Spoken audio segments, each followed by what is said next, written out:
Emotional withdrawal is the modern psychological form of this ancient pattern.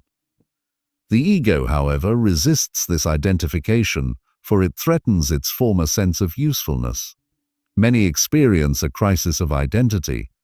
If I am no longer the one who feels everything, who am I? This question cannot be answered conceptually. It must be lived. The old identity dissolves before the new one becomes visible. This intermediate state is marked by uncertainty, silence, and a strange neutrality. Neutrality is often feared. It is associated with indifference, moral failure, or emotional death. Yet psychologically, neutrality is a sign of balance. When opposing forces no longer tear the psyche apart, a neutral zone emerges. From this zone, choice becomes possible. One can engage or refrain, speak or remain silent, give or withhold, not out of fear or obligation, but out of alignment. It is important to understand that emotional withdrawal does not eliminate suffering. It changes one's relationship to it. Suffering is no longer something to be immediately fixed or absorbed. It is recognized as part of the human condition, not a personal failure. This recognition brings a certain sobriety, a mature acceptance that is often mistaken for coldness. The individual undergoing this stage may notice that others attempt to provoke emotional response, sometimes unconsciously escalating drama to test whether access still exists. When these attempts fail, relationships reveal their true foundation. Those built on mutual recognition may endure. Those built on emotional extraction collapse. This collapse can be painful, but it is also clarifying. Individuation always clarifies by removing illusion. Emotional withdrawal strips away the fantasy that one is responsible for regulating the emotional lives of others. This fantasy, while often praised, is psychologically dangerous. It keeps the individual bound to roles that belong to an earlier developmental phase. To relinquish it is not abandonment, it is maturation. In this phase, the ego often feels less dramatic, less special. One no longer lives at the center of emotional storms. Life becomes quieter, sometimes almost dull. Yet beneath this quiet, something profoundly stable takes root. One is no longer tossed about by unconscious tides. The psyche has found its axis. This axis is not the ego's will, nor is it social approval. It is an inner sense of rightness that does not seek validation. From here, one can participate in life without being consumed by it. Relationships become encounters between differentiated beings, not unconscious mergers. Love becomes possible without sacrifice of self. This is why emotional withdrawal is final. Not because it ends relationship, but because it ends fusion. The psyche will not return to a state where boundaries were porous out of necessity rather than choice. To do so would be regression. There is also a spiritual dimension to this stage. Though it is often misunderstood, emotional withdrawal brings one closer to the symbolic life, to meaning that does not depend on interpersonal exchange. One may feel drawn to timeless images, ancient texts, quiet rituals. This is not escapism. It is the psyche orienting itself toward the transpersonal. The transpersonal does not compete with human relationship. It contextualizes it. When one is anchored in something larger than personal need, relationships lose their absolute power. They become part of a greater pattern rather than the sole source of meaning. This shift is often accompanied by a deepening humility. One no longer believes oneself to be indispensable. Individuation culminates not in self-importance but in self-limitation. Emotional withdrawal teaches the ego its rightful place.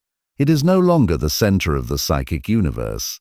It becomes a participant, a servant of something deeper.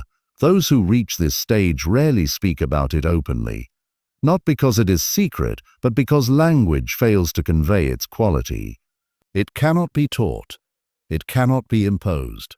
It arrives when the psyche is ready and not a moment sooner. To those still in the earlier phases, emotional withdrawal looks like loss to those who have endured it.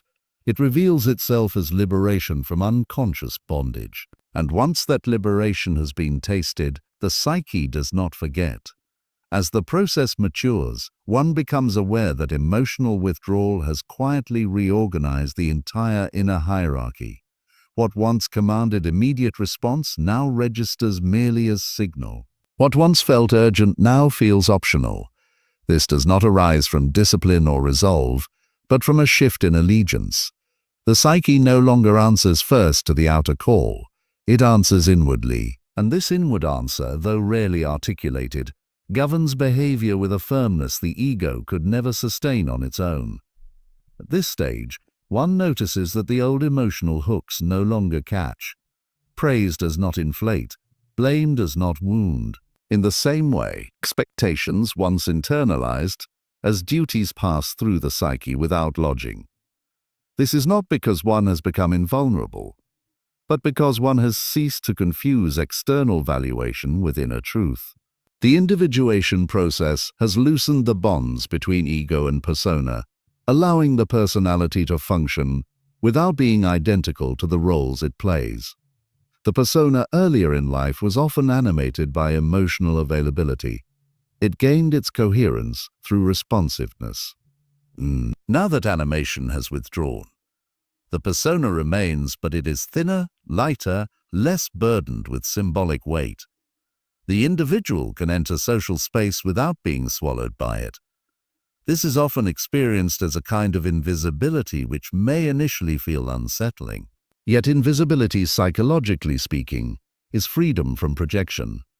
One is no longer required to carry images that do not belong to one's inner reality. These are not images of loss but of completion.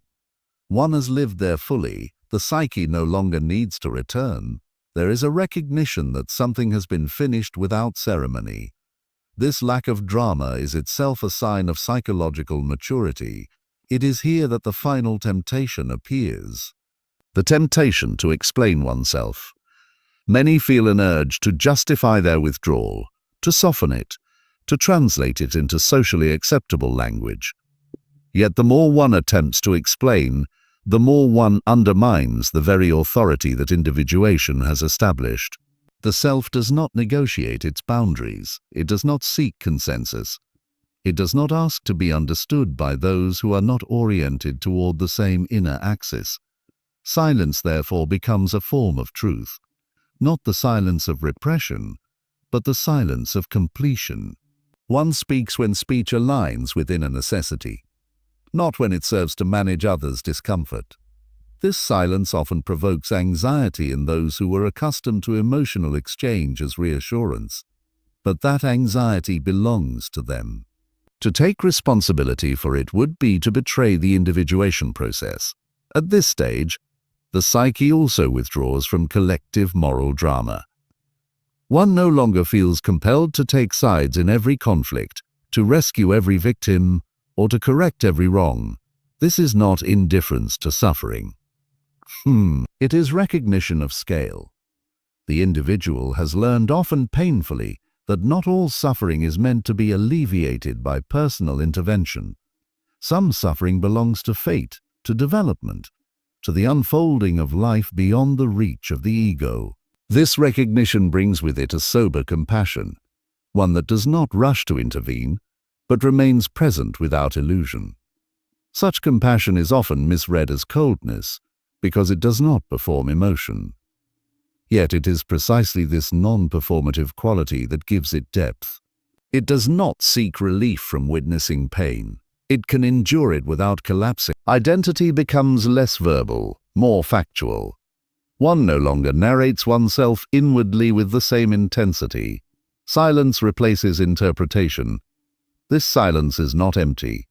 It is populated by symbols that no longer demand translation. Earlier symbols appeared as problems to be solved, messages to be decoded.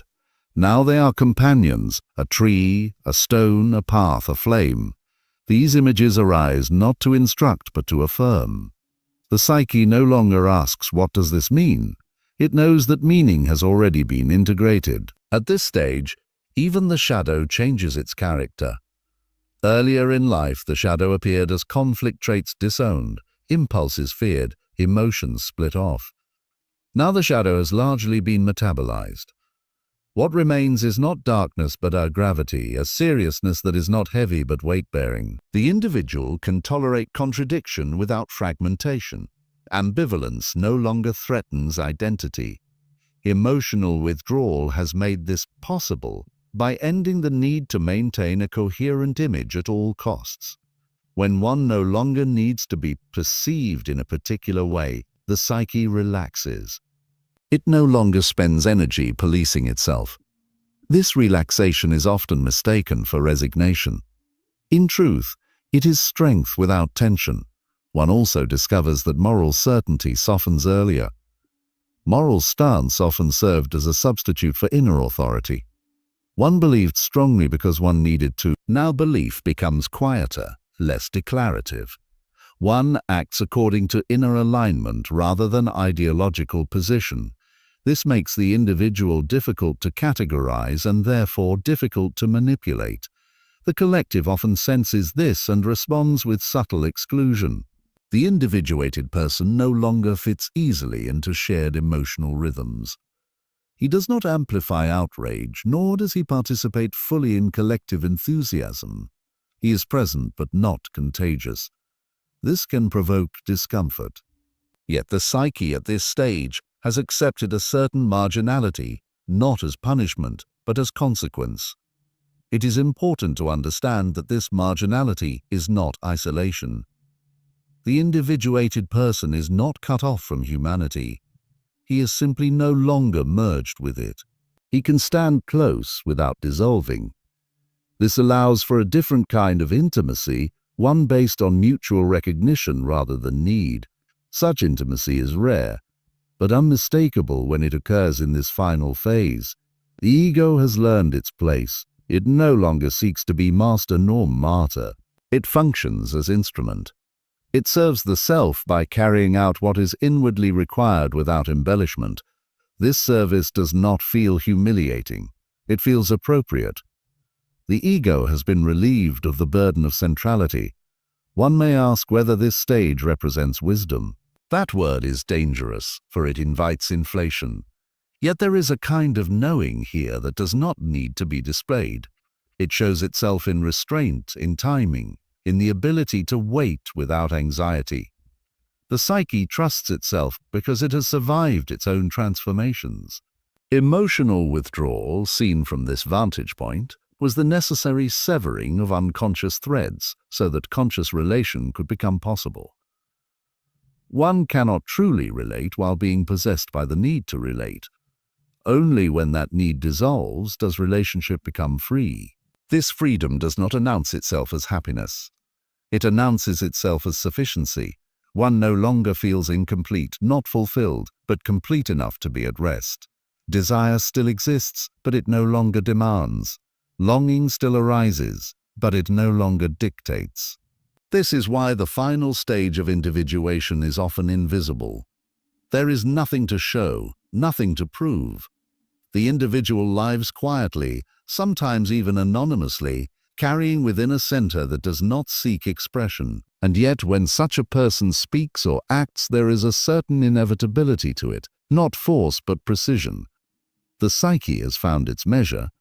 Emotional withdrawal then was not a withdrawal from love, but from illusion.